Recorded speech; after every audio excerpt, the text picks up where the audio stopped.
ዛቁጭ ብለሽ ደምቀሽ ትታያለሽ በመንገድ ታምሪያለሽ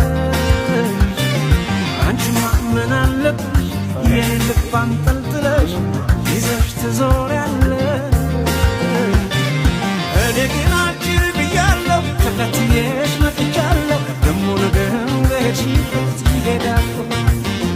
እኔ ግን አንቺን ብያለሁ ተከትዬሽ መጥቻለሁ ደሞ ነገም በሄድሽበት ይሄዳለሁ I'm not sure ግን ያው ላይ ምንም አይደለም ማለቴ ያው ወንድሞቼ ከተስማሙ በኋላ ትንሽም ቢሆን ረፍት ተሰምቶኛል ፋይናሊ ኤስቲ በማየቴ በጣም ደስ ብሎኛል ሁኔታሽ ትንሽ መጥፎ ነገር ነበር ቢሆንም ዋናው መጨረሻ ላይ ማስተካከል